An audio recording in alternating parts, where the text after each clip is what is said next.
This is TWiT. We've talked to AI accelerationists. We've talked to people, working in the business.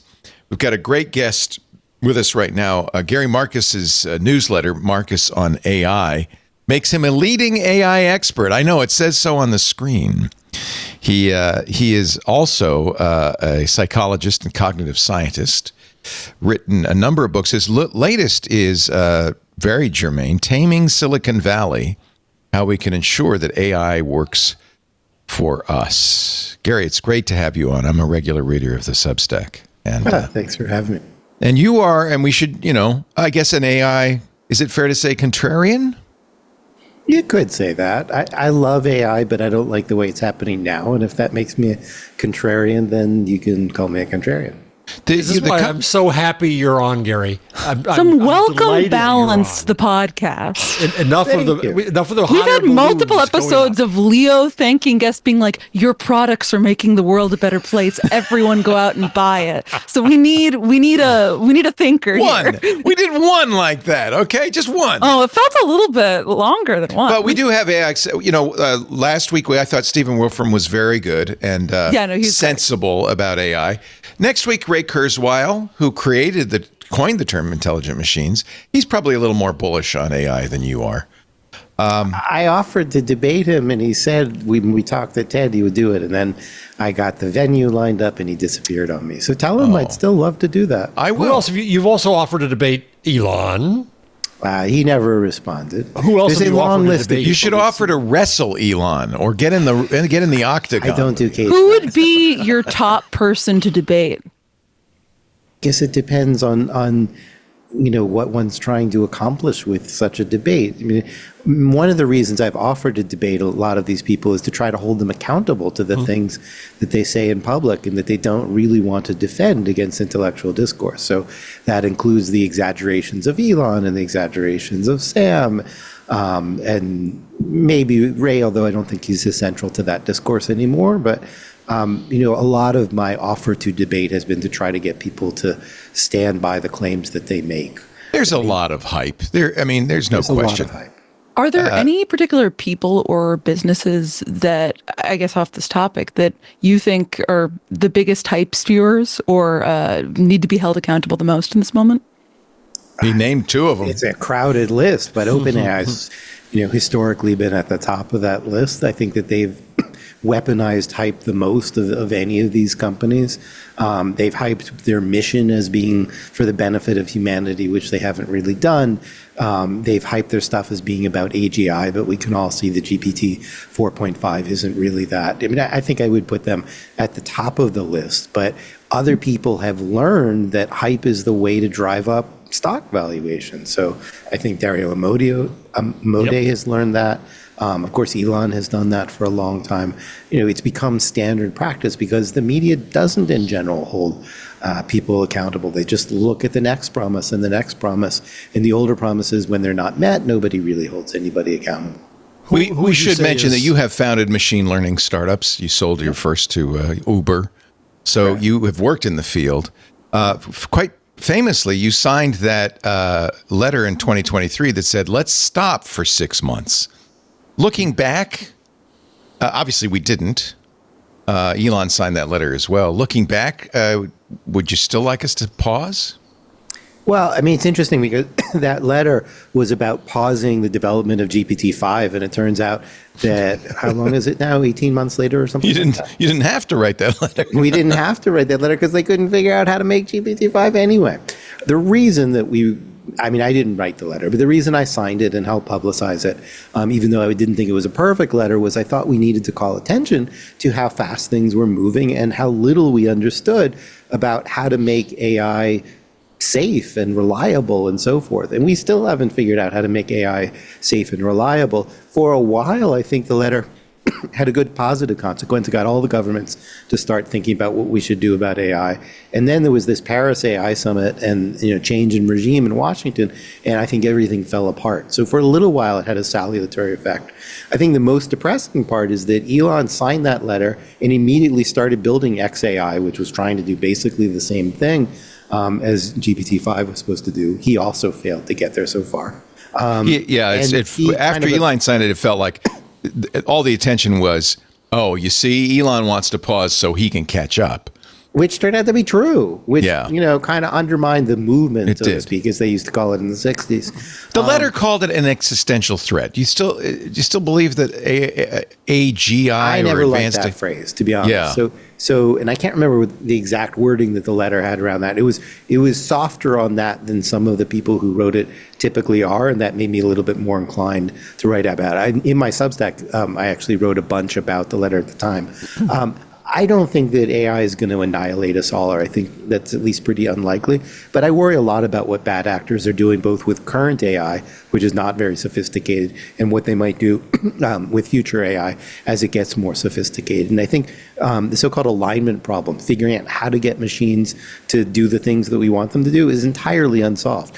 We can't even do things like say, hey, don't make shit up. Machines make stuff up anyway. It's actually in the system prompt for one of these Apple systems, don't make stuff up, and it makes stuff up anyway. So we don't have very good control of large language models. They just kind of do what they do, and you throw more data and you hope for the best. And that's really not a good way to do engineering.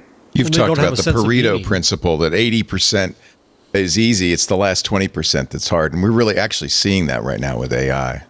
We're totally seeing that. You can make a demo of anything if you have enough data. That's kind of the lesson the last couple of years. But to make it really good is very hard. We saw that movie before with driverless cars, right? We have demos. We have demos in San Francisco. We have demos in Phoenix. But if you live in Buffalo, this stuff is of no use to you, right? So it's very easy to make a demo of some AI thing by having a lot of examples. The 80-20 is you get examples for 80% of what you want to do, and the other 20% you don't really have exactly in your database, and the systems don't exactly work. And that's been a serious, serious problem. You may have seen me use the phrase the other day in a piece that I wrote about Kevin Roos had a New York Times thing about how we're not going to be needing, or how amateurs are going to be able to code using these tools without knowing anything about coding. And the way I used it there is I said, look, you can get 80% of any system you want, and you can kind of get a demo of it, but actually getting it to work reliably is very hard to get that last 20%. Gary, I've got a weird question for you. What's more dangerous, the reality of AI where it stands today, or the hype around it? You have done a lot trying to puncture the definitionless phrases like AGI and superintelligence and all that. And that seems to lead to a lot of the danger, it strikes me, rather than the machines where they stand. And you said you love AI. AI can do some neat things, but it's being presented in such a way that it's overblown, no? Yeah, I think there's real danger on both sides. I'm not sure how I come out on the letter. Let me just think it through. So the danger of current AI are things like bias, which are very serious, especially when you have something like Elon trying to use Doge to evaluate who should keep jobs. And we know these systems are biased against white males, which is actually what they want. Biased towards white males. Towards white males. Yes, exactly. Yeah. They're biased towards white males. And they wouldn't be using it if it were biased against white males. Sorry, it's important to switch error there. So, he's probably comfortable with a bias towards white males. I'm not, obviously. So you have problems like that. You have problems where these things are used for cybercrime, and we may see some massive cybercrime hit this year. And if a whole bunch of infrastructure goes down because of cybercrime, then we're going to say those consequences were pretty serious. So there's some unknowables. There's misinformation. People want to say it didn't affect the last election, but I don't really think that's true. I think that misinformation was a subtext to the election. It may get worse. The tools for making deepfakes keep getting better, etc. So you have all of those kinds of risks. Another risk, I think, is that we screw up society by spending so much on the large language models, ripping up the environment and so forth. Mm-hmm. Then there's a kind of opportunity cost that I worry about, which comes from the hype, which is you have these large language models, and we're already, not society, but big businesses have put in $500 billion on them and want to put in more. and probably we should be looking at other approaches to AI. So like something that not everybody knows about me is I actually want AI to work. I think the caricature of me is, oh, Gary hates AI, but that's not true. I'm actually constantly writing about how could we do AI better such that we could trust it, so that it could be reliable, so that it could help more in medicine and so forth. And if we just keep dumping all of our eggs in the LLM basket, large language model basket, then we're missing some opportunity to make better AI. So, I don't know if there's an easy answer to your question, but I think it's a good question. A similar question is AI on balance so far been a net positive to society or a net negative to society? So, there are positives, like you can use these tools for brainstorming, coders write a little bit faster. And then there are negatives, like all the things that I just laid out. And it's not totally clear how that balance works. And it's not totally clear where that balance will be in 5 years. I would say that when I first started having debates about these, people would be like, it's going to, 10x everybody's productivity and blah, blah, blah. And you look at the GDP and it's hardly moved at all. I mean, even Satya, acknowledged this a week or two ago. There's been no real change in the GDP. So the notion that it was going to revolutionize the world certainly has not transpired yet. And the notion that like a lot of deep fake porn was going to make a lot of trouble for a lot of teenage girls has transpired. So these are all moving targets and so forth. But I would say the productivity gains have actually been relatively modest. It's still very much a gamble on the future, and there are some real risks. And then there are the risks of like, could some terrorist use this stuff to make bioweapons? The answer seems to be probably yes. Though there are rate limiting steps and so forth. It's complicated. But you balance all this out, it's really not clear. It's not a clear win. It's not an absolutely clear loss. When you add in the environmental impact, you start to worry. Then you can say, well, maybe DeepSeek will make it more efficient. It's all still in play. There's no clear benefit, and there's no absolutely clear negative. I mean, let me say that slightly more clearly. There are some clear benefits. There's some clear cost. It's not yet clear what how it all nets out. I would submit, though, that you could say that about many technologies. You could have said that about the internet. You could have said that about social media. You could have said about the atomic bomb. Print. That's kind of the nature of new technologies, isn't it? It is, and it's why we have to be careful about how we use those technologies, how we distribute them, what we do with them. So, atomic weapons, it's still a very complicated thing, and our view about that could change. It was an old T-shirt, I think, said, one nuclear bomb can ruin your whole day. Like, we don't, the I used to wear that T-shirt. Could change, right? And I had the poster that said, war is not good for our children and other living things as well. Yeah, that was another great one. And so, like, I don't know the final answer. Like, when history is, written. Well, that's the problem, right? Yeah, and social media, I'm willing to go out on a limb and say it sucks. It really wasn't a great thing. I'm sorry that I'm addicted to it, and I think it's. But we're a little farther of down harm. the road with it, so it's easy to say that in hindsight. You can look that, but we're in the early days of AI. When I was testifying in the Senate, and we were talking about Section 230, this was about almost 2 years ago. Everybody in the room said, "Hey, we really up with social media," and everybody means senators. A bunch of senators said, we fucked up with social media. We should do better here, and we should get rid of Section 230. And of course, we didn't get rid of Section 230. And they said we should do something about AI, and they didn't do anything about AI. And so, like, we all know that Section 230 empowered social media too much and sponsored made it attractive to the companies to spread misinformation. That was bad. Right. I think we know that. Yeah, but Gary, that's the whole point, is that a lot of technologies are double-edged swords, and you can focus on the negative as well as the positive. All due use. I mean, without Section 230, we wouldn't have a chat room. We wouldn't have forums. This personally, TWiT, my company, would not have a Mastodon instance because we couldn't afford the liability. So there's pros and cons. They're all double-edged. And in a rational world, we regulate things so that these double-edged swords, to minimize the downside. So guns, let's say, are a double-edged sword. And one of the ways that we handle the downside is we have a bunch of regulations around who can use them, what background testing to do and so forth. We throw people in jail if they misuse them and so forth. But you have these people like Andreessen that want no regulation on AI at all. Well, that's because we're not at the gun level. We're at we just invented gunpowder. Right? In terms of AI. And so you can be premature in regulation if you don't understand it. We held off on regulating the internet, I think probably rightly So because we didn't know yet what it was going to be, and there was a certain... Well, I appreciate what you're saying. I think there's enough things we already know that we can do some of the regulation that we need to do. I think it's certainly the case that anything that we do has to vary over time, right? So, any regulation that anybody ever writes tends to not be exactly right the first time, and you need variation. And so, for example, the EU AI Act has built into it a period of review. I think it's after 3 years or 5 years or whatever. And, you've got to do that here. And, we change regulation all the time. We used to do that at the national level when Congress actually worked. We don't so much anymore now that it doesn't work. But we used to do that fairly regularly. And certainly any rational notion of regulation of AI has to include the dynamics of change over time. And part of why social media has been so ineffective is because Congress has, basically failed to function for whatever it is, the last 10 years or something like that. And so even when it became apparent that it wasn't exactly working right, that you needed some kind of midstream course correction, nobody could actually get it done. Eris, you were trying to... Oh, I was just going to comment to Leo's point about, AI is so nascent. Leo, you're always saying that AI is incredibly advanced. We're days, minutes away from AGI and a revolution.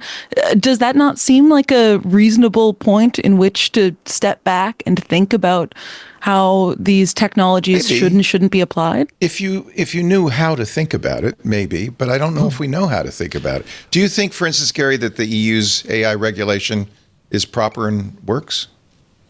I mean, you can't answer whether it works yet because it hasn't really gone online yet. Is it proper? I think the spirit of it is correct. There's a lot of implementational details yet to be determined. There's a lot of political jockeying from the United States to try to weaken it, although U.S.-European relationships just took a giant turn for the worst. And so I don't know if the U.S. still has any leverage over Europe or not. We'll see. Or vice versa. The spirit of it is right, that you want to look at particular kinds of risks and you want to basically look out for human rights, that you want to make sure that humans are not screwed by giant companies and that there's some kind of balance, but that you also, allow innovation to prosper and so forth. That's the trick, isn't it? That's the trick. And that's one of the things people worry about with the EU.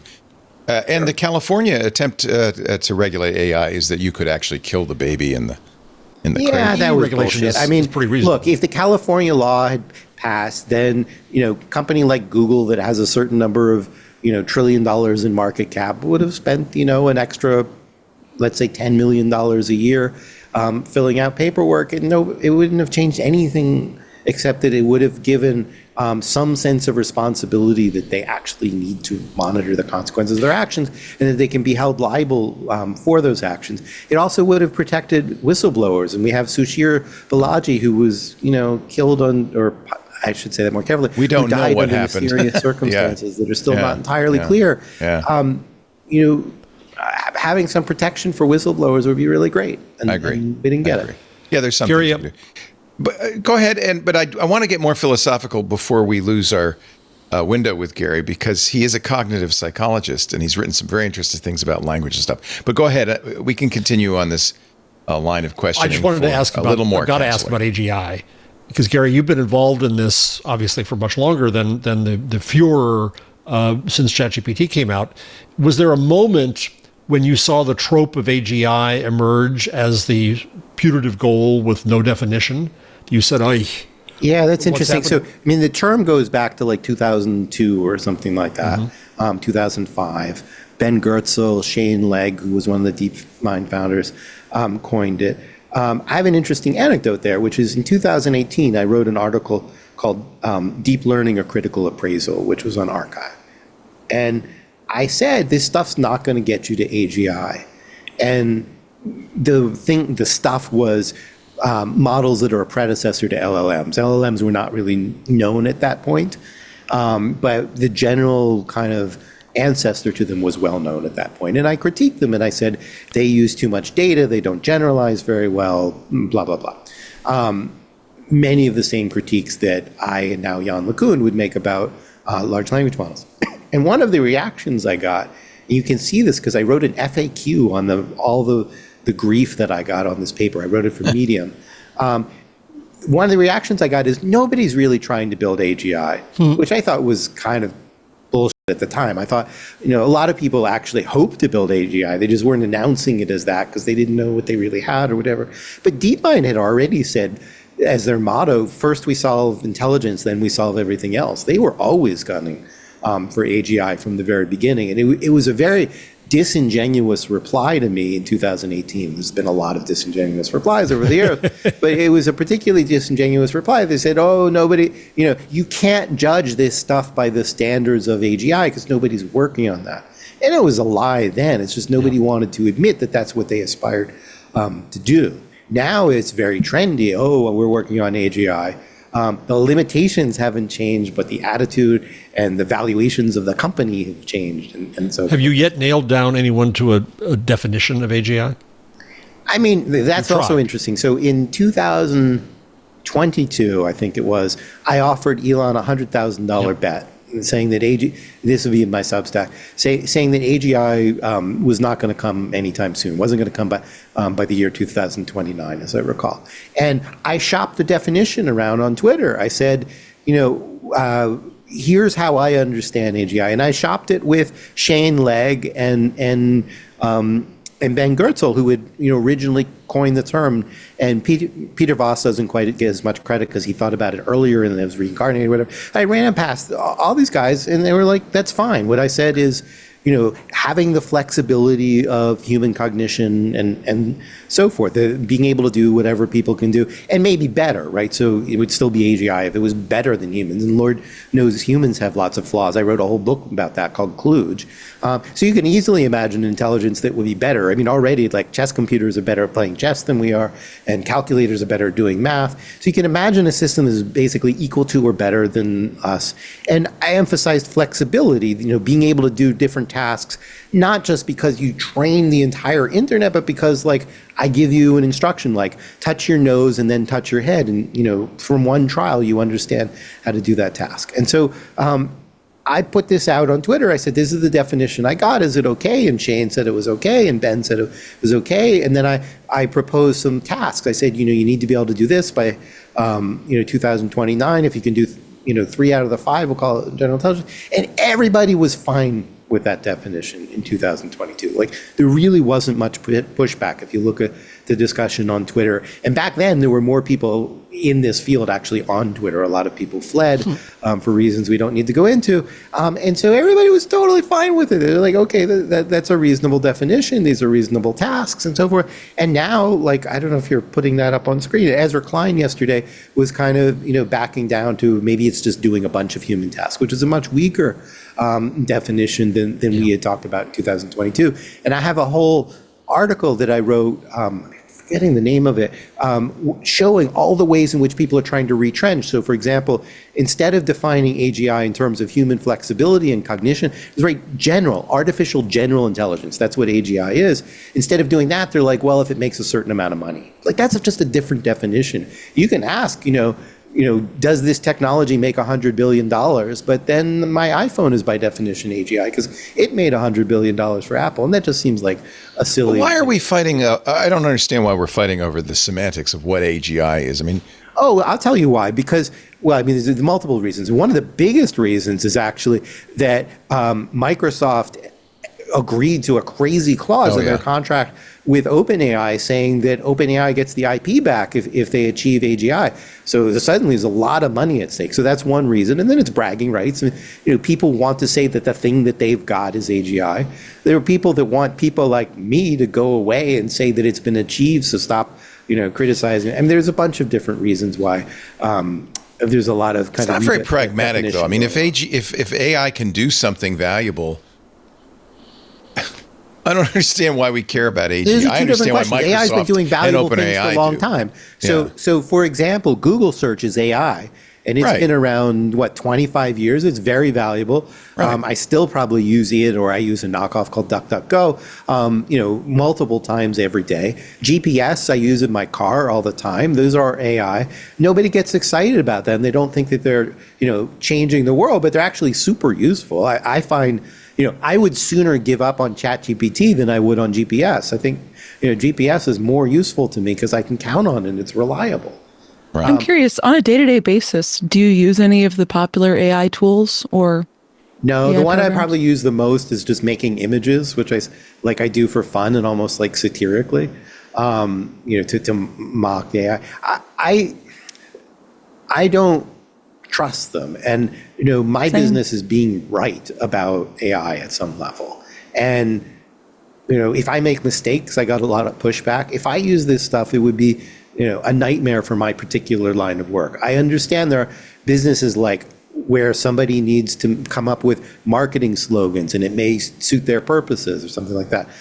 It doesn't really suit my purposes. It's not trustworthy enough. I try to give the best reasoned argument about whatever it is that I happen to write about a particular day or think about or whatever, and it doesn't do that. It gives you the sort of generic consensus average of anything that it writes about. It hallucinates, it makes up references. It'd be a nightmare for me to use it. I sometimes joke because I wrote my last book in 2 months, and people say, "Did you use ChatGPT to write it?" And I say, "I don't pay for sex, and I don't pay for ChatGPT."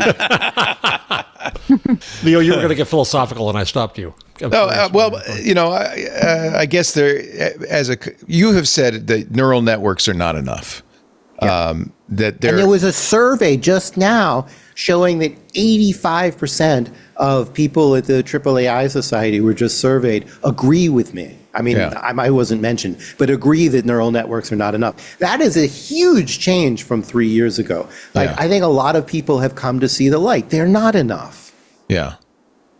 Is there a technique that you think you've mentioned symbolic AI as being one technique that could supplement neural networks? Yeah, I mean, what I really favor is neurosymbolic AI, which would be a hybrid of classical symbolic AI, which just looks like computer programming, basically, and neural networks. So in computer programming, everything is explicit. You have clear variables. You do explicit operations. You do comparisons. You store them. You run subroutines and stuff like that. In neural networks, you run everything, in the simplest version, through this feed-forward similarity process where you have these weights and you add up the weights and so forth. They're very different techniques. They're not very compatible as they have been built, but I think we need to bring them together, and I think that's where the real action is. And yet we have kind of made surprising strides with neural networks, in some ways unexpected results. No? I mean, yes and no. Like, they do things people didn't imagine.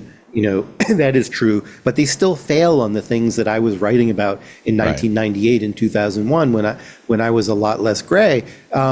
They still fail at abstraction, at reasoning, at keeping track of properties of individuals. I first wrote about hallucinations in 2001. So the core things that I think you need in order to get to a trustworthy, reliable reasoning system that's at least as powerful as a person, we still have not really solved with the neural network architecture. So it is true, like deep search is impressive, or deep research is impressive, but then you look at the output and it has the same old problems. It still hallucinates stuff. So I used deep search and it told me there was so I asked it for all the cities that were, all the major cities that were west of Denver, and it forgot Billings, Montana. And so I said, what happened to Billings? And it told me there was an earthquake in Billings of 5.5 magnitude. And there wasn't a 5.5 magnitude earthquake. And so it misunderstood the question and it made up a hallucination.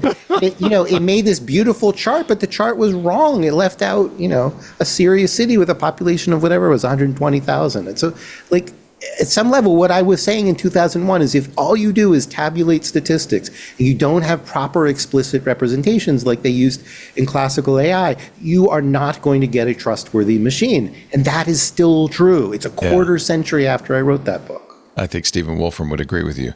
But the philosophical question I have, which may be unanswerable or may even be a stupid question, as a cognitive scientist, what is it that we do that's so different from what a machine is doing, or a neural network is doing, or an LLM is doing? So my view about this is that the crudest way to think about it is Daniel Kahneman's System 1 and System 2, which most people know, right? So Fast and System slow, 1 is kind of a statistical approximation. It's reflexive, it's automatic. And System 2 is more deliberative and more explicit. And humans actually use both. And there's actually tension in how we use them and so forth. But we use both and we balance the two. Current AI is mostly like System 1. And I'm not the only person who's reached that conclusion. For example, Yoshua Bengio has also reached that conclusion, even though we disagree about a lot of technical things. I think we agree about some other set of things. But we disagree about a lot of technical things, but we both come to that conclusion that current AI is good at system one. We both come to what he would call a problem of distribution shift, which is something I was writing about a long time ago under slightly different terms. We both agree that that means that if you just train on a lot of data, you still wind up with a lot of outlier cases, which is what's killed driverless cars. Or, I mean, I won't say killed, but it's really delayed driverless cars. There's still, you can't really drive one in Buffalo. You can only, drive them in a very well-mapped city with nice weather and stuff like that. So the inability of system one to deal with outliers has been a major problem. We need to have a system two that looks at least a little bit more like classic symbolic AI. And what we really need is a hybrid between the two. That's certainly at least what has worked for humans. I think it is necessary but not sufficient, to use philosophical terms. It's not the only thing we need to do, but it's a vital step to getting further, I believe. Rich Sutton today won the Turing Award along with Andrew Bardo. There's a story in the Financial Times about how they warn over unsafe deployment of AI models. But I also remember Rich Sutton wrote the Bitter Lesson paper a few years ago, in which he said, really all you need to do is not improve the models, but just throw more computing at it. Yeah, I keep meaning to write a reply to it. I want to call it the bitter lesson about the bitter lesson. The bitter lesson about the bitter lesson is the bitter lesson is right for the things that it works for and wrong for the rest. And so the things that it works for are problems that you can do with a certain kind of pattern recognition or a certain kind of reinforcement learning. The things it doesn't work for are things like reasoning and dealing with outlier cases and so forth. And it's never really worked for that. So it is true that the set of things we can do with the bitter lesson has somewhat expanded. And it's also true there's a bunch of things like hallucinations that keep popping up over and over again when you try to get them to reason. Like, do you know these river crossing problems? You have a man and a goat and cabbage or whatever. A guy named Colin Fraser has had incredible fun ridiculing these systems by showing that if you make a slight variation on a traditional problem, they fall apart. Or he does the ones with the doctor winds up in the hospital and it's the son or the grandmother or whatever. These systems are just, they don't really understand the concept of doctor or hospital or river or goat or whatever. And it's always easy to break them and show that they just really don't know what they're talking about. And that's the other side of the bitter lesson, is even when you have all the data in the planet, you still can't get these systems to reliably solve variants on river crossing problems. So I guess the final thing I would say is, that's why I'm not really thrilled about the discussion of what AGI is.